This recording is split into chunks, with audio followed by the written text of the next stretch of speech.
Many capable students remain unnoticed, not because they lack value, but because they have not positioned themselves to be seen.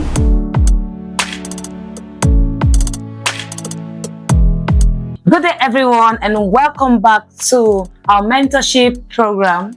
My name is Blessing Emmanuel. So far we have discussed mindset and skills. We have talked about thinking ahead, preparing early, and developing abilities to make you useful. Today we'll move to the third pillar of the career readiness, which is positioning. Positioning is the process of presenting your value clearly so that opportunities can recognize you. Many students focus only on becoming better. This is important, but it's also important to make your growth visible in a professional and credible way. Let us consider 5 ways to position yourself effectively. Number 1, build a strong CV or resume. Your CV is often one of the first introduction people have to your professional profile. It should clearly communicate your education, experience, skills, volunteer work, and achievements. A strong CV is not about decoration. It is about clarity, relevance, and professionalism. Keep it updated and tailored to the opportunity you are pursuing. Let's move to number 2. Create a professional online presence.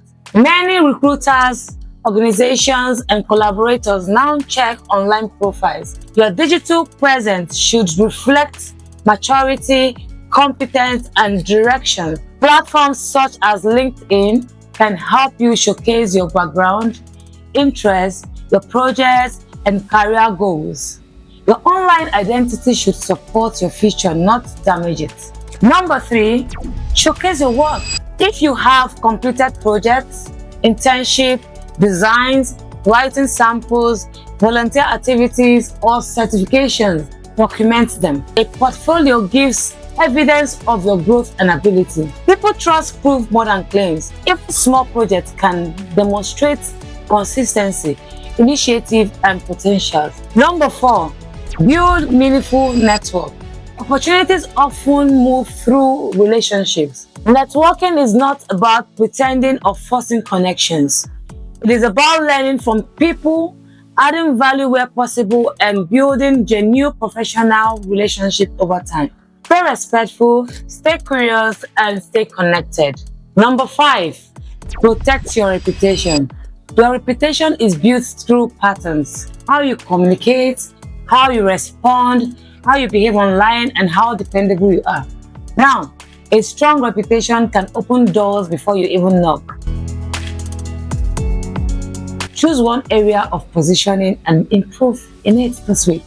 Update your CV, create or improve your LinkedIn profile, organize your portfolio, reconnect with a mentor or a professional contact, review your online presence. Small improvements in visibility can create future opportunity. Next week, we conclude with readiness, because being skilled and visible is important, but you must also be ready when opportunity arrives. Until then, keep growing, stay visible, and position your value wisely.